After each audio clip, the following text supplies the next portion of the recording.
We've got a recordja agus tá fáilte road. Welcome to Be My Guest with me, Mary Honan on Lear Media, and my wonderful guest today. I'm truly honoured. I really am beyond honoured to have Tom Marazzo from what is it, southeastern Ontario on the show with me today. I made the mistake of thinking, Tom, you were actually from Ottawa because you're very involved, it has to be said, accidentally, if you like, with the truckers. You've become their spokesperson and you don't own a truck.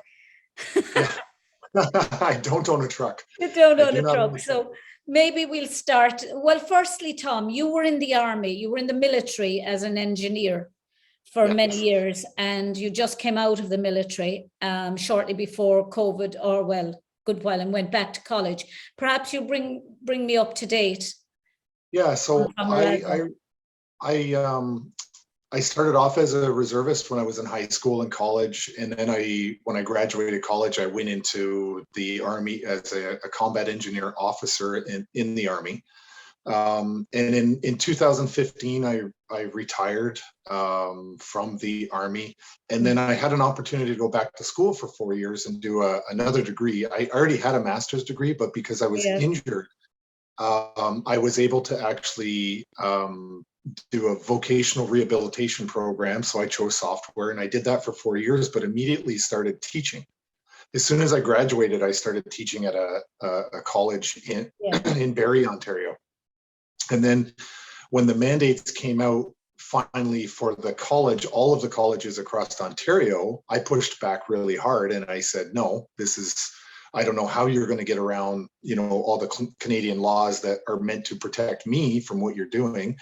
And within 4 days, I was fired from my teaching job. And so, have you no recourse to legal aid for that? Because I mean, one would think that a company could not fire you for taking a decision over your own body and what you inject into yourself. Yeah, so I do belong to a union. So I hadn't yet become a full-time teacher. I was working very hard towards being a full-time teacher at this college, but then then COVID hit and derailed that plan. But I do belong to a union, and in our collective agreement, the union has first right of refusal to represent me. So none of the lawyers I spoke to were actually allowed to get involved until I've exhausted all options with the union. And the union, as far as I'm concerned, just completely abandoned me and those like me because they're siding with management. And so I have no real true recourse. Now I've been told I have an arbitration. They've moved it back 3 times. And they said my arbitration with the union and management would be expedited. And when I inquired, they said, well, it'll be 12 to 24 months before you ever get your arbitration. And then I just recently was asked, can you do it in March? Then they said, can you do it in April? And then they said, can you do it in May? But isn't the function? My mom was in the transport union, and she was to go for joint industrial, which would have been, but people found that they were saying to her uncle was saying to her, oh, you'd be too much on the worker side. And neither she or I could ever understand, isn't that the duty of a trade union, is to be wholly, yes, you've got to be an arbitrator, yes, you've got to be able to negotiate between management but ultimately you're being paid by the workers to stand with them. Why is your union so opposed to standing for its workers? It's a great question. They don't have to agree with you, and they don't have to agree with your decision not to want mandatory or not to take the vaccine, but surely they must put the people who are actually paying their wages ahead of the people who they're supposed to be representing against. Yeah, and that was my stance as well, is that I paid my dues. I'm a member of this union, and therefore I should be fully represented by the union, and in a timely fashion, because I was one of the very first people to be fired. And I pushed back even on the union and before the mandate came out, because I had heard about it. Sorry, the mandate did come out, and I pushed back on the union and I said, I want to know, are you going to get in line with management, or are you going to actually represent individual people, or are you going to make a stand against this illegal action? Because I gave the union, I said, these are the 10 different Canadian areas of Canadian law that is being violated by this mandate. So, what are you going to do? And really no response. And when I got fired, the union president was actually, for my college, was sitting in that call when I got fired. Never even knew he was there. You could have heard a pin drop from him. He said nothing. He had no involvement. And then he asked me, he said, what do you want to do? In an email later on. And I'm like, what do I want to do? You should have been all over this. So it's really disheartening. Have you any recourse to legal action against, say, for instance, the union, for the simple reason they seem to be abdicating the responsibility that their role dictates, which is to represent the workers who are paying them, irrespective of whether they agree with the workers' views? I mean, and you're not saying you're against vaccines, you're against mandating vaccines, and you're also against taking it yourself, but you're not against other people taking it if they so choose. Yes. There's something. Sorry, there's something called a DFR, duty of fair representation. So I have spoken to a lawyer, and I have notified that the union that I was going to be seeking this DFR, because their conduct is just what I would say unbecoming of a union representation. So I think the DFR is one avenue that I'm going to take with the lawyers. Well, I saw a press conference you gave there during the week, and it was incredibly emotional, and you were very emotional. And I suppose for me, it showed the humanity of the, this was no longer truck drivers. This were or protests or a prime minister invoking the Emergency Act. This was human beings, and it was very raw to actually listen to your document or your press conference. And I immediately set about trying to contact you for this show. But maybe you can bring me back to the very start and how you got involved with why you became the spokesperson for the truckers. And, I mean, we have to say that, yes, there are people who say, well, the truckers have obstructed, or anyone I've spoken to seemed to be totally compassionate towards the truckers. But there are people who will say, well, they were holding up main roads between the United States and people couldn't get to work and things like that. And yes, you can understand that. But you can also understand people feeling so desperate to be heard that they have to make take unviolent action. I don't think there's a country in the democratic world that would object to protests. Yes. So I can't understand why this has manifested so strongly. But how did you get involved in it? So, the truckers had, launched their convoy from all over Canada and were heading to Ottawa. And I wasn't involved. I had no part of it. I was just watching it. I was glued to it on social media because I refused to watch or participate in mainstream media. And so I had an opportunity through a friend to try to lend my support. So through a series of a few phone calls, I found myself in Ottawa because of my skills that I had through the military. Being asked if I could come to Ottawa, because I'm only a couple of 100 kilometers away, being asked if I could go and help out with some logistical support with it and a little bit of organization. And so when I arrived, it appeared that my skills that I had through the military meshed up really nicely with what we were trying to do. And So one of those skills, sorry for interrupting, would of course be discipline. Yeah, well, discipline's a tough one because the joke around there is that me or none of the truckers were signing anybody's paychecks, right? They were all volunteers. I was a volunteer. I never got paid. None of the truckers got paid to be there. You weren't like nobody was indebted to me because of a financial arrangement that they had to listen. I had my influence, but I had my logic that I tried to convince people of the safest way to do things. And there was a lot of competing interests there for sure, but they were all mainly focused on going there to get the government to listen, because for 2 years there's been protests all over Canada and none of the politicians listened. So when you talk about the frustration, yes, that is the culmination of a nation's frustration. And that's why the people of Canada supported this convoy, because they were sick and tired of being ignored by people that are supposed to represent us and don't behave in a representative way. They behave in a dictatorial way. And so when you look at the media piece that I became involved in, I was asked to speak a few times because there was a requirement that I would share the information that I had. And so the convoy asked me if I would be willing to go on camera and talk about some of these things.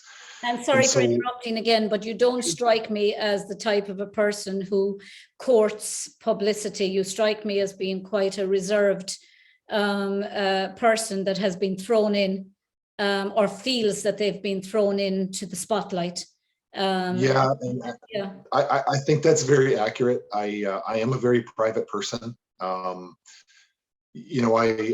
have a lot of acquaintances in my life, but I don't have a lot of close friends. I have my family and, a lot of people that I care about, but I'm socially conscious.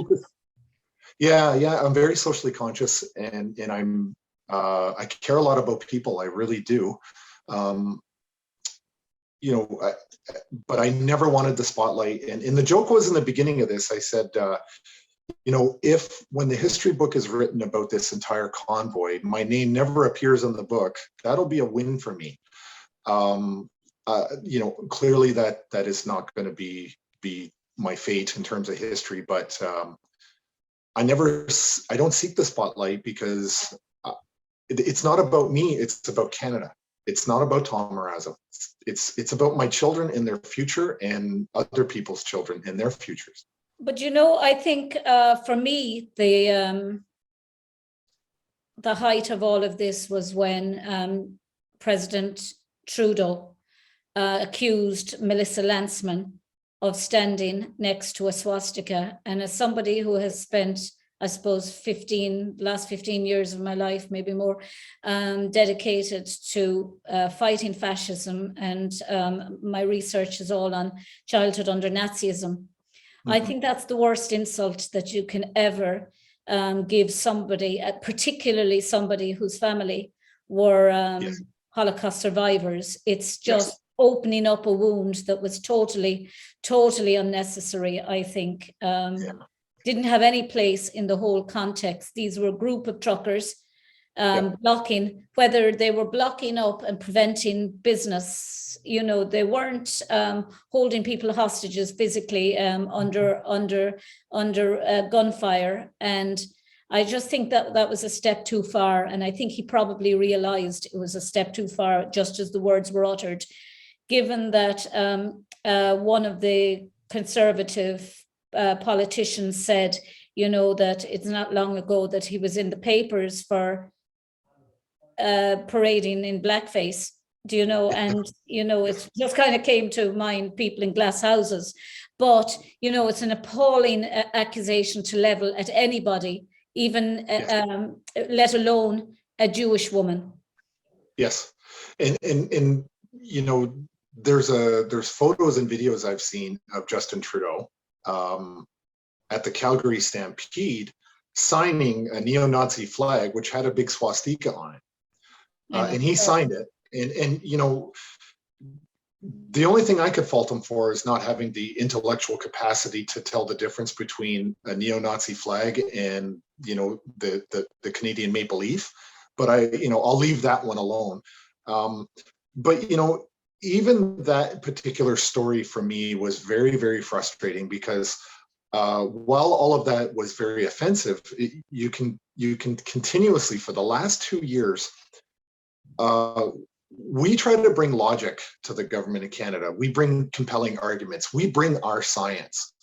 In response, they come back with insults, bullying, absolute lies. I don't want to use the word misinformation because it's been badly abused, but really that's what it is. That's what it is. Like, they're just complete falsehoods. And you know, in this country, we have the Canadian Broadcasting Corporation, the CBC, and they are they're a Canadian corporation funded by the taxpayers of Canada. But he uses them as his own propaganda machine to stamp out anything he doesn't like, right? And that's really frustrating because he has a death grip on the media message in this country in terms of mainstream. But you know, I was very frustrated by the debate because I watched some of the debates where the Conservative MPs were asking him to apologize. And I was very disheartened by that because, you know, as reprehensible as it is to make that accusation, the federal government was debating because of comments that he made, which were offensive. And they made the story about one MP's feelings or her being offended and her feelings being hurt, which they should be. However, I had families in their trucks sleeping out on the streets for days in like minus 20-degree weather, you know, not good conditions, that were right on his doorstep. And instead of talking about the truckers and what we wanted, they were talking about somebody who was offended.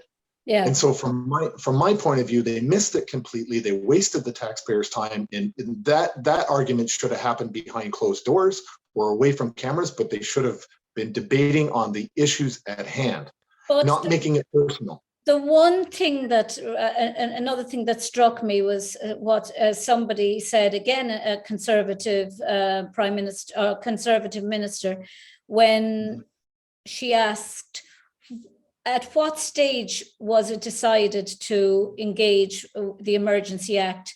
There's one to just say step 1, step 2, step 3, and the Emergency Act. Yeah. They didn't even go to step 1, as it seems. I mean, there was no negotiation.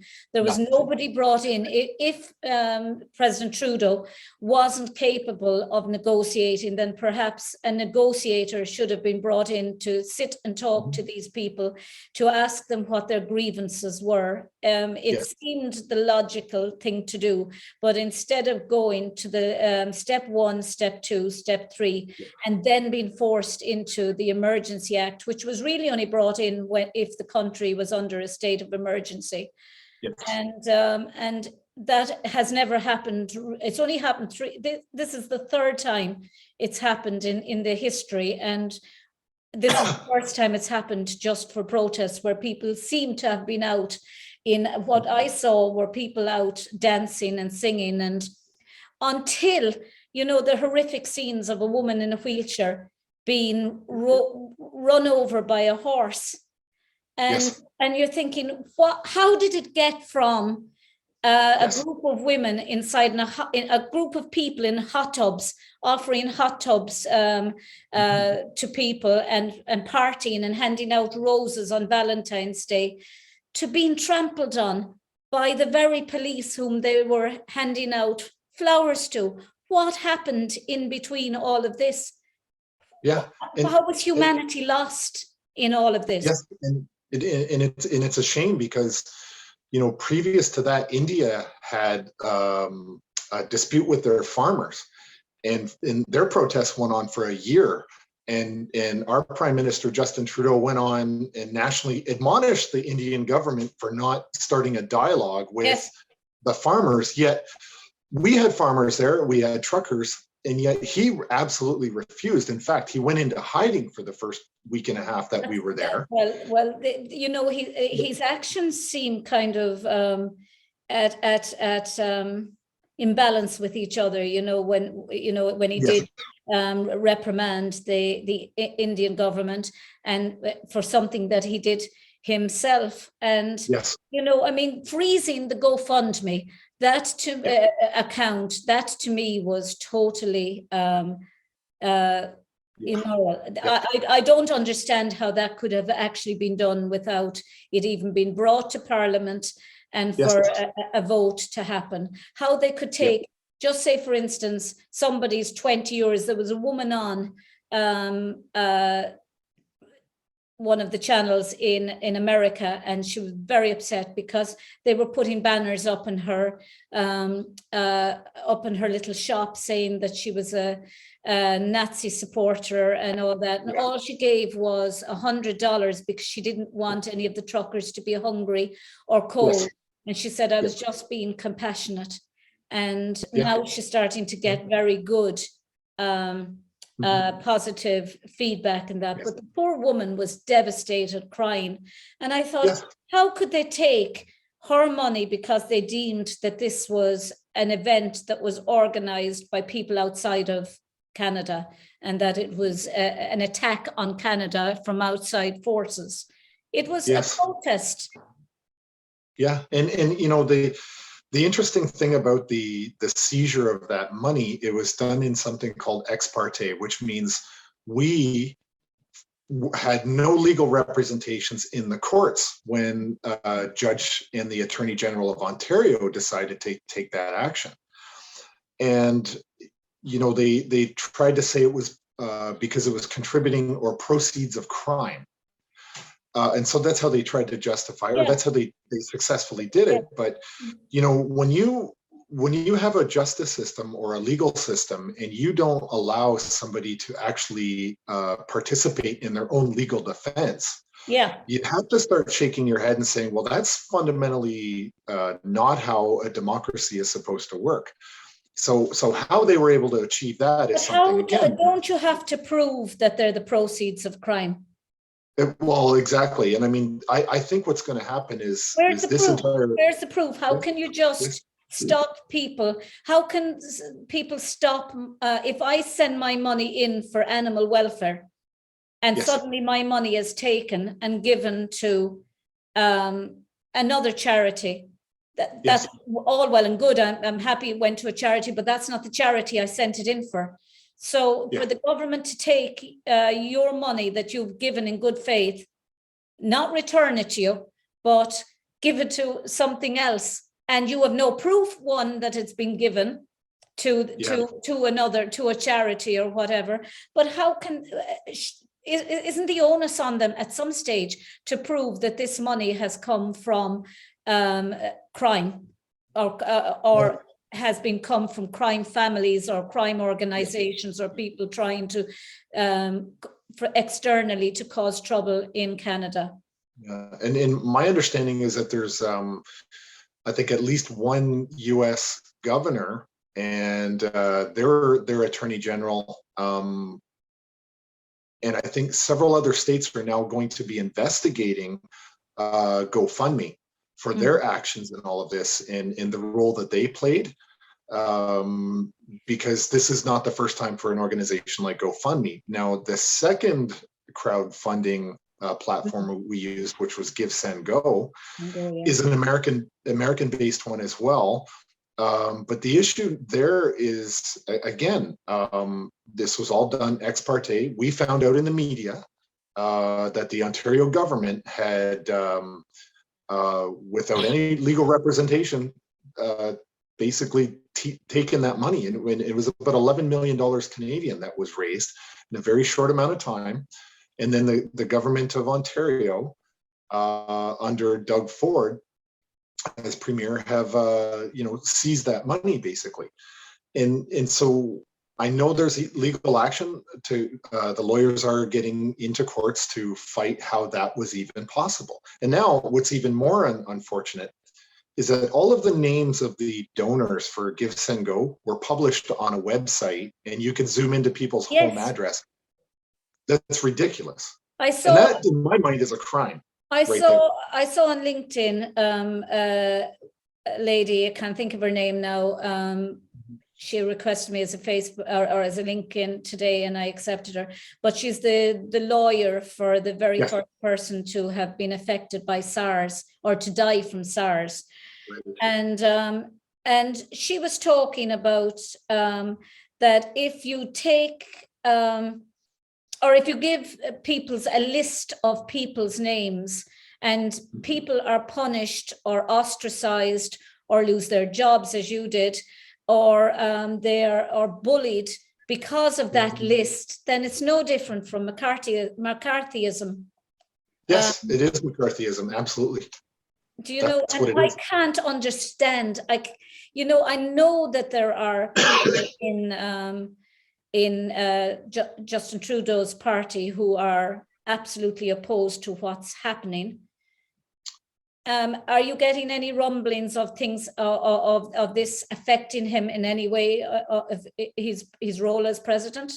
Because he looked, I was shocked that when he accused Melissa Landsman and others on the opposite side, I was acutely shocked by the fact that he literally stood up and walked out. Yes, and he did did it 2 not days in a row. apologize. Yes, I'd be horrified, yes. even if I said it as an accident and then realized, oh my God, that person is the grandchild who I've interviewed, grandchildren and children of Holocaust survivors. And Yes. I interviewed a man the other day whose father was a Nazi, a decorated Nazi, and he himself became a Jew. So Yes. I'd be very invested in that. But if I accused somebody of something like that, my gut reaction would be to say, oh, sorry, I didn't mean. But well, and you hit the nail on the head, right? Several times he's walked out of debates, walked out of the parliamentary debates because he throws a temper tantrum. And it's incredible, because if I walked out of my boss's office and threw a temper tantrum, I'm pretty sure I wouldn't be employed moments after that. no. And he works for the people of Canada, and his job is to be in that debate and do the work of the people, but he's the complete failure. And now, it's incredibly frustrating because, he didn't apologize, which goes to show more of his character. Yeah. His deputy prime minister cannot ever answer a straight question. If you say to her, what day of the week it is, she'll give you a big long ballad as to why it's beautiful out today, but she'll never actually answer the question. And she supports him. And in this country, in our political system, very similar to the UK and all the Commonwealth countries, the Liberal Party is technically a minority, but with the help of the NDP party, that's right. He has a minority government. One would think that he would be careful. But he has a majority with the NDP. That's the problem. Yes, but he barely, from my understanding, he barely was elected this time. Yes. And, And one would think that he would be trying to court more people on his side. But it seems to me, I don't know, maybe I'm looking at the outside, I had him all wrong. I actually thought he was, in the beginning, I thought this is a guy who's really compassionate and understanding. But when you're really put to the challenge of showing compassion for even those whom you don't agree with, let's face it, I don't agree with everything that people would do when they go out and protest. I don't like violence. I don't like other people being held up from their jobs.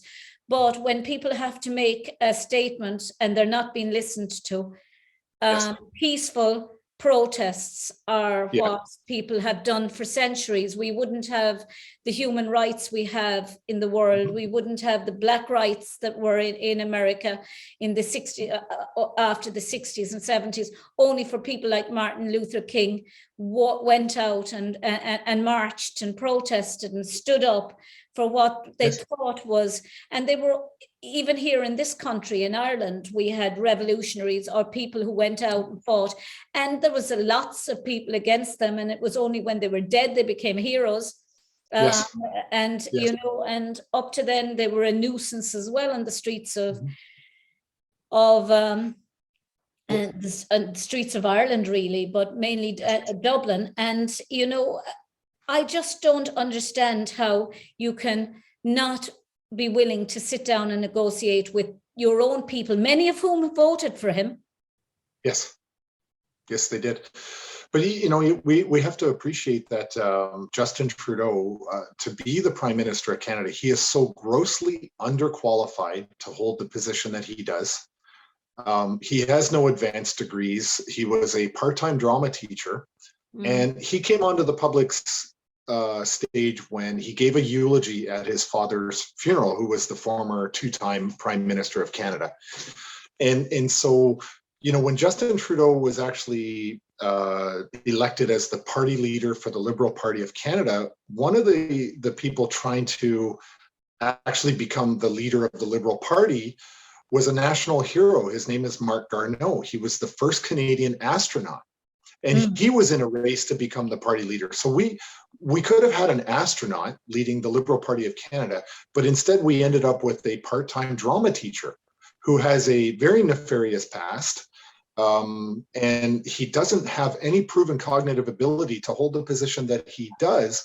And yet, when he doesn't get his way, he throws temper tantrums, he calls people names, and he refuses to acknowledge any other point of view except his own. Most of the country, most of the world is opening up now, and Justin Trudeau seems to be preventing Canada from getting any step further. But are you shocked at, or have you seen much support from externally from other countries?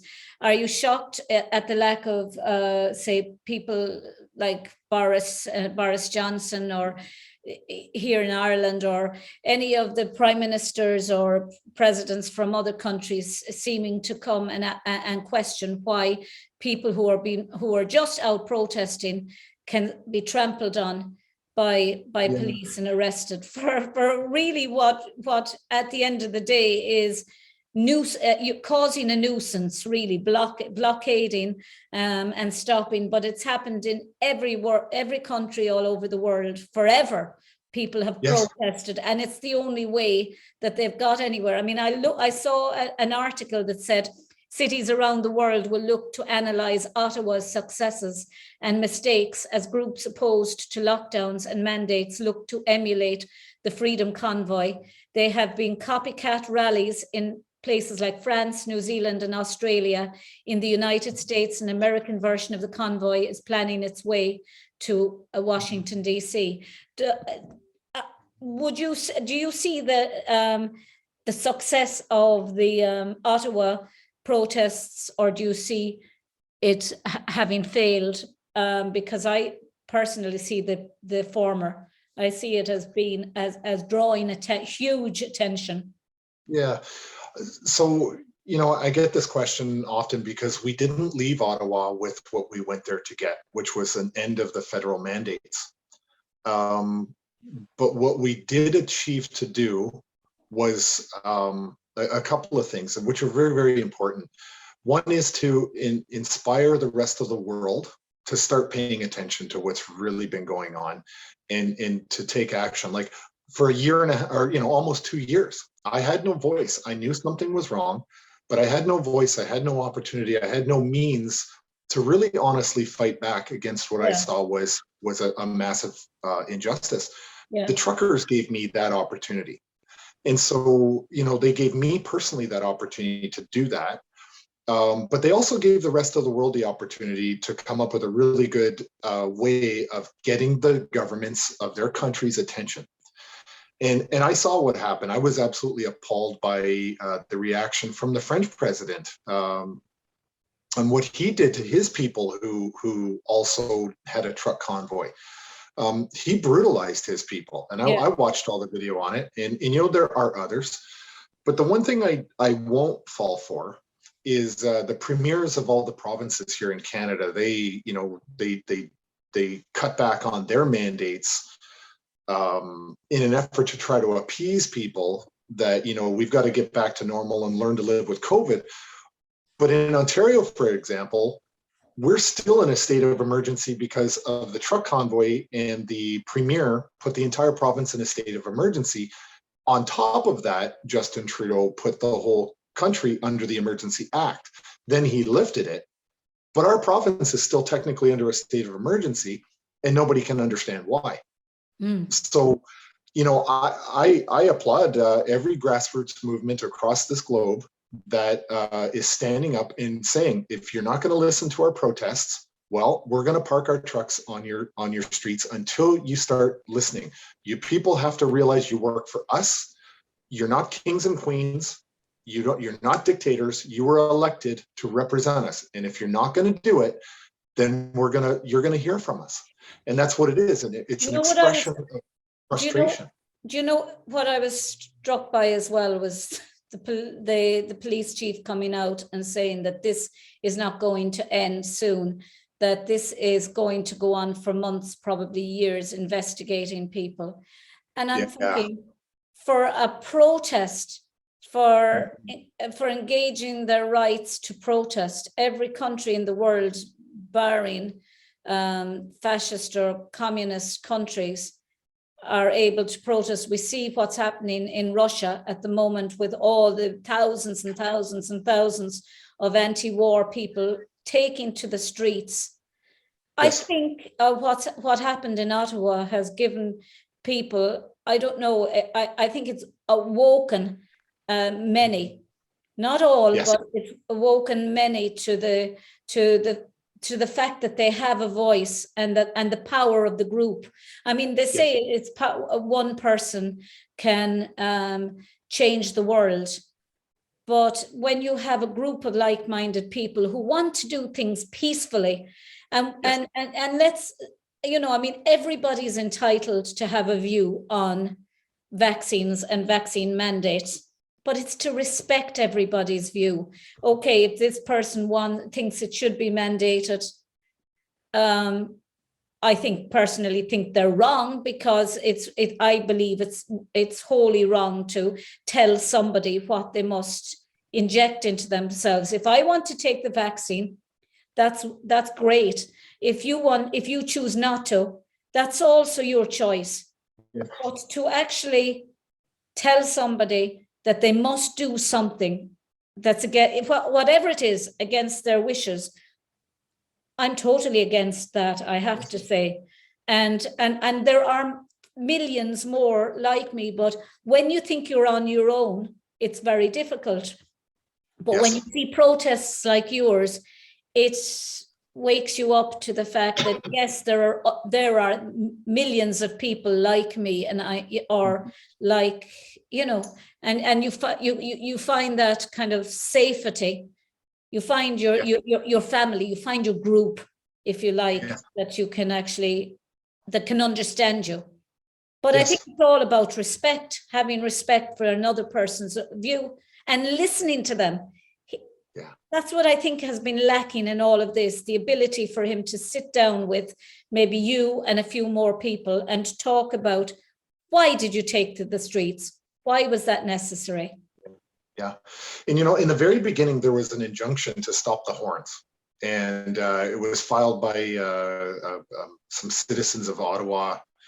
And there was a judge, Justice McLean, who ruled because the police wanted to confiscate vehicles and do all sorts of stuff. And the judge, who has a reputation of being very, very tough, said, no, these people have a constitutional and a charter right to be here to protest. And he allowed the injunction to stop the horns. And we did the best that we could to abide by the horns. But he said, They have a right to be here. And if you look at really what the crimes that were committed, they were actually parking infractions. That's what this was. You know, they were parking infractions. That's what they boiled down to. And we worked extremely hard to make sure that all ambulance routes were open, that we weren't interrupting fire, police, or ambulance or any emergency service vehicles. We worked extremely hard to make sure that people could get through. And in fact, the city gave us 3 routes. They said, could you please just not go on these 3 specific routes? And we said, yes, okay, we'll stay off those routes. And those could be, because they were high-speed routes to the hospitals. And so we abided by that. And so to turn around, like Tamara Litch, for example, she's still in jail right now. She's going to get a second hearing on Tuesday. They denied bail. So out in Manitoba about 2 weeks ago, an angry person drove his car into a group of protesters in Manitoba, and he ran over four people. This person had a criminal record. This person was actually allowed out on bail. Okay, and is a free person right now. Tamara Litch is still in jail, and the charge is conspiracy to commit mischief. She was denied bail. And then we find out that. But are any of these charges going to stick? We don't know, because there's the perception of a conflict of interest. There's the perception of a bias with the particular judge that refused to let her out, because the judge who heard her bail hearing originally she's a member of the Liberal Party, and she ran as a candidate in Justin Trudeau's Liberal Party, but she didn't get elected. Well, so right there, recused herself then. She could have recused herself, because the test is that if there is a perception of a bias, you as a judge have a duty to recuse yourself, and she did not. And so now she'll be before a different judge on Tuesday, and hopefully, Tamara will be released, and we could kind of move forward here. Well, I saw a comment that said these were mostly not truckers and ones that are not international truckers, and they're a small radicalized group that doesn't stand for anything. But the fact that their racist party lost the election a few years ago, they're throwing a tantrum. The US and Canada both have vaccination requirements for crossing, and the Truckers Association denounced them from the start. Yeah, we did. If you put... on weekends, we had thousands upon thousands of people in the streets of Ottawa. So if one person shows up wearing a Nazi flag, does that mean all 10,000 people are Nazis? No, it doesn't. Of course not. And so this is what the mainstream There's no idea also of knowing whether that one person went there just specifically to make to cast aspersions towards the group. Absolutely. You can't blame, so therefore you cannot blame an entire group for the actions of one person, because you don't know what their motives were, whether they were part of the trucker. They could be part of that trucker who has those views, but it doesn't mean that if I'm on at that protest as well, share the same view as that person. Yes, absurd to think that they do. Any discussion of anything like that person would have been immediately denounced and kicked out of any meetings or removed from any convoy and told, go home. And in fact, we probably would have notified law enforcement that we want a distance. Those people are not part of the convoy. And, and the way I can prove that we would have behaved that way is, one, we constantly spoke about it in the media. The second piece is when the police really on the Saturday and the Sunday were really getting violent. I was 10 feet away when the horse ran the woman over. But the way I can prove this is that that was a Tiananmen Square moment. That was a Tiananmen Square moment. Well, it was, and that was for me.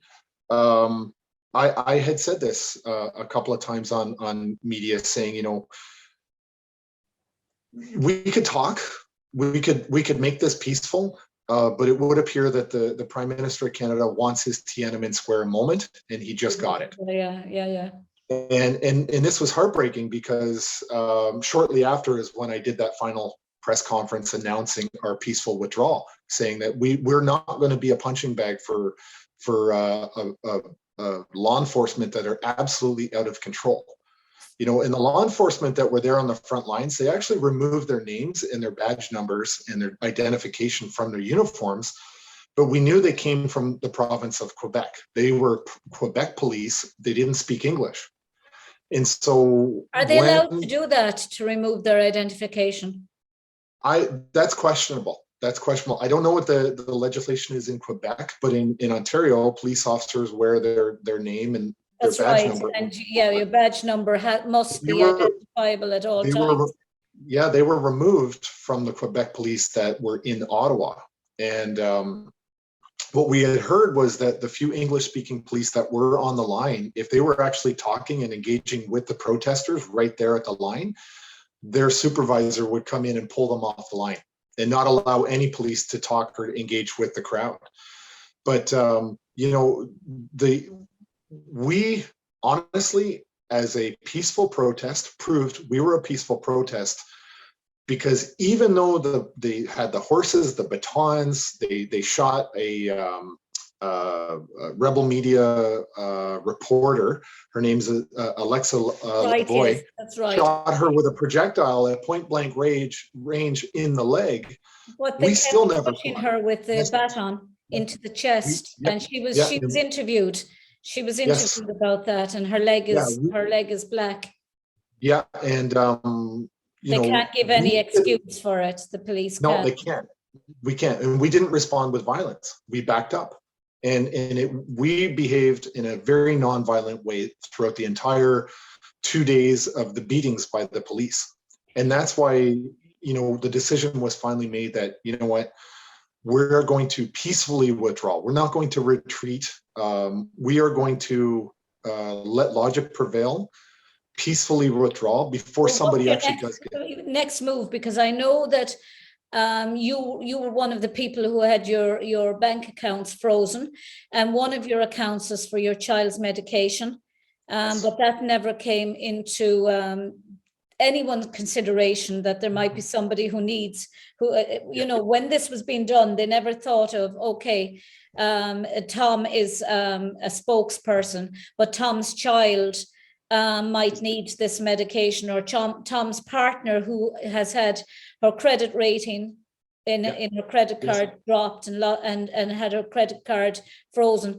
But you've now got your credit cards and your bank accounts are back. I presume you're going to remove your money from all of it, anywhere that you've had that actually gave into this. Yeah, so our joint accounts, our bank accounts have been restored. The credit cards, I'm not sure about. Up until yesterday, were not, because we did try to get medication for my son and my credit card was declined.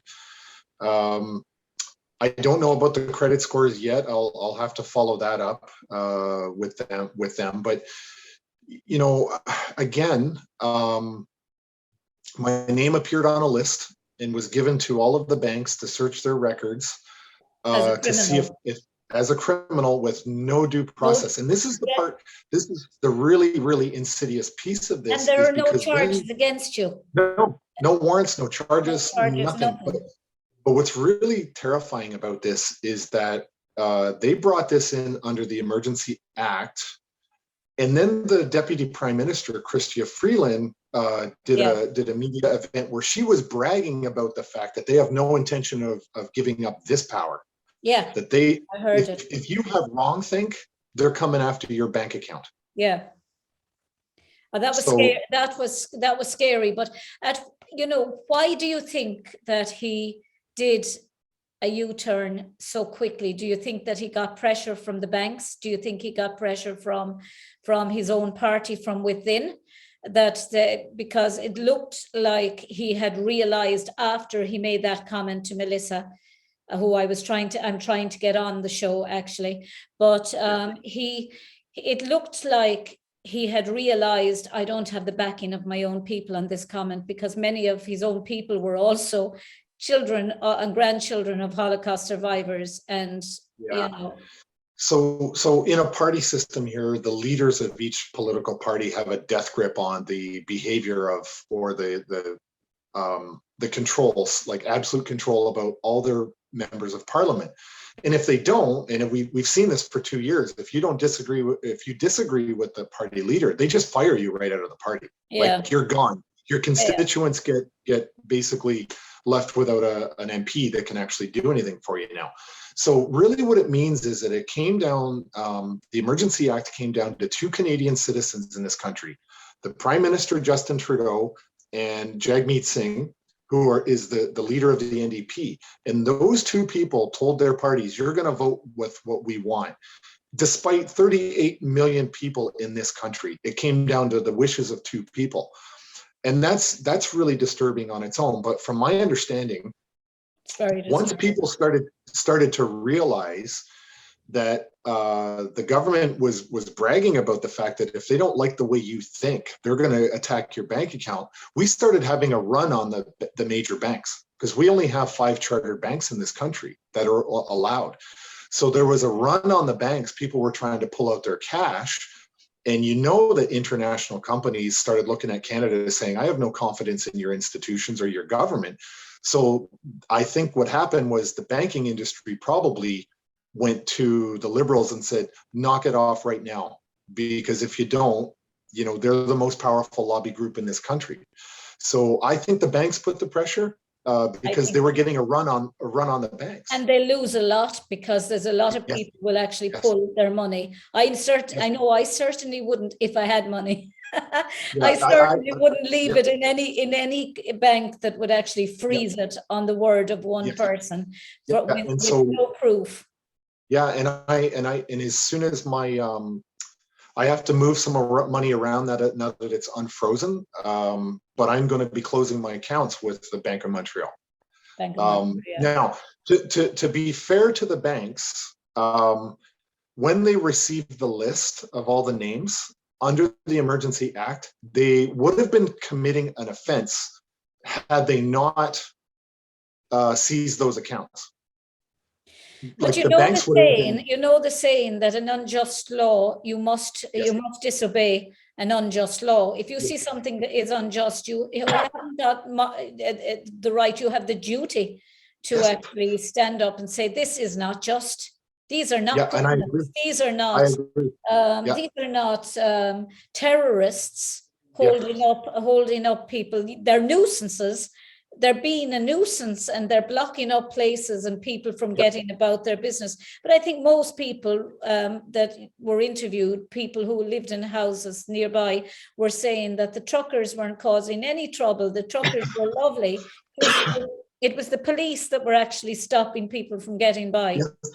Yes. And that's a great point, because we were feeding the homeless. We were shoveling sidewalks. We were cleaning the National War Memorial. We were providing first aid to people. We were collecting our own garbage and putting it at a collection point for the city to come and get it.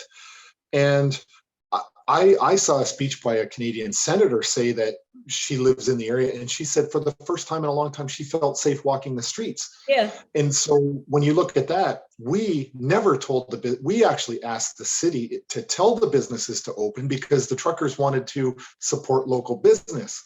We didn't shut the businesses down. The city shut them down, not us. And the police are still there now.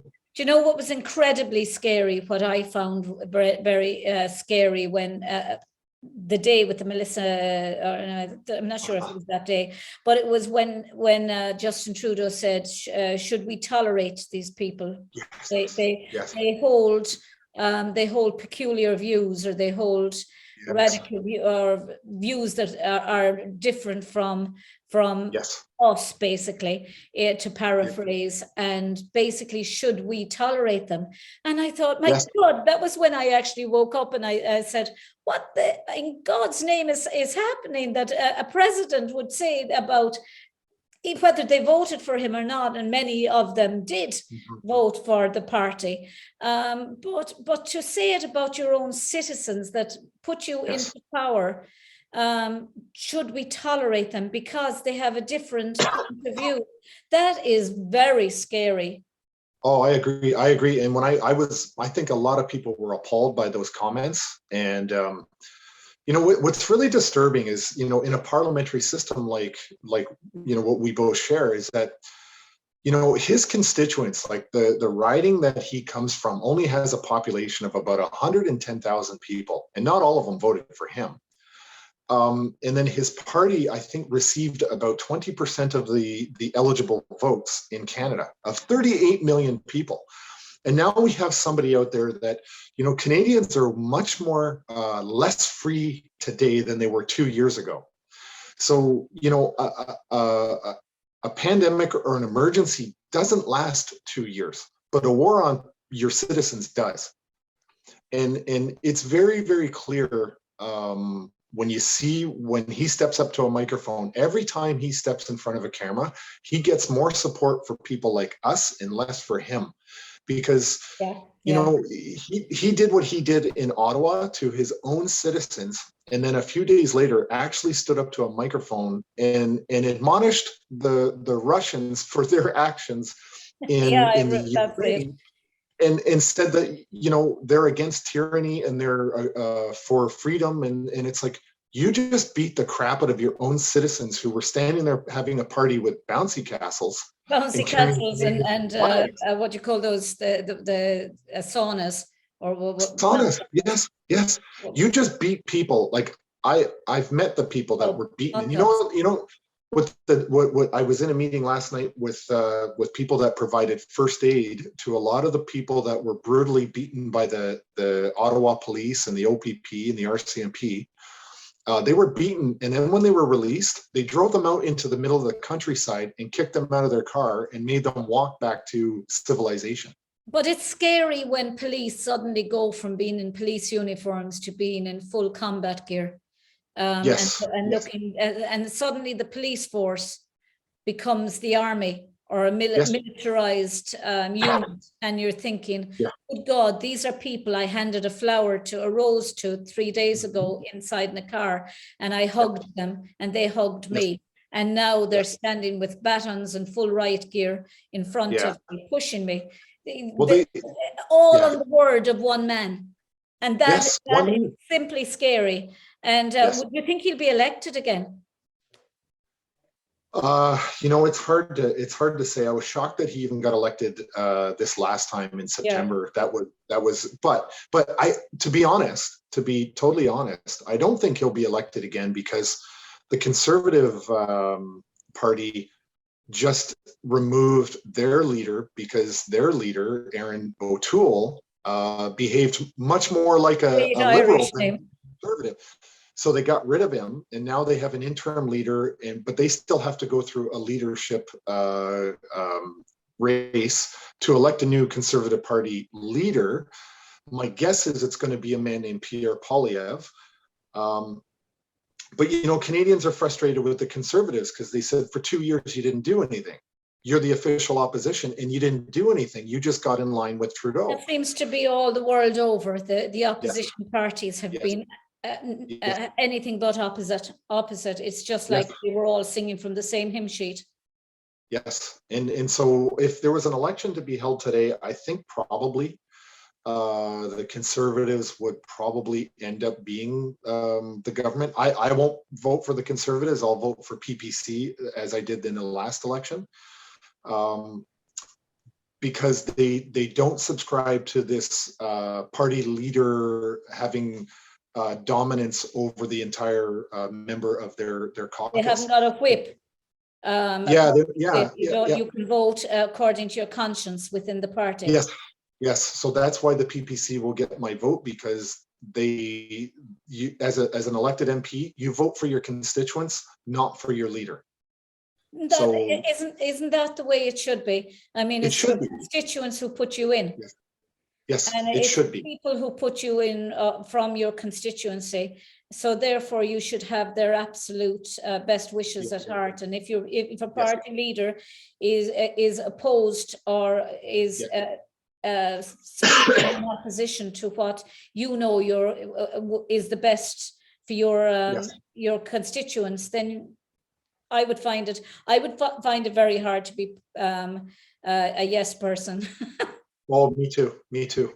You know, I'm just too single-minded. It's the only Yes. child in me. Just too, you know, I mean, you know, some people say, oh, why do people go that road? And everyone is doing it, but everyone is doing it. But just because my attitude is, just because there's a crowd going on the wrong road, why should I follow them? You know, I might be just going on the right road alone. Yes. But I'd rather travel the right road for me alone than travel with a group of people heading for a cliff.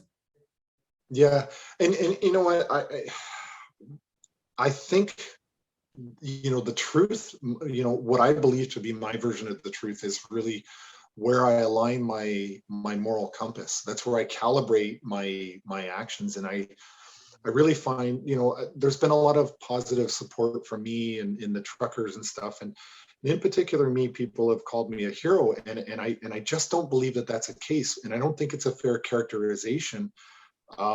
I simply am a father, and I'm protecting my children and their future. And I'm hoping through those efforts, my children and everybody's children have the same positive childhood that they can have, that I want to give to my children. Yeah. So it's not heroic to protect your children. It's your duty in my book. You know, actually, you're living in Ontario. A friend of mine is living there as well, Toba Abramchik. She's on Facebook with me as well, so I'll be sharing this video with her. She loves living in Ontario.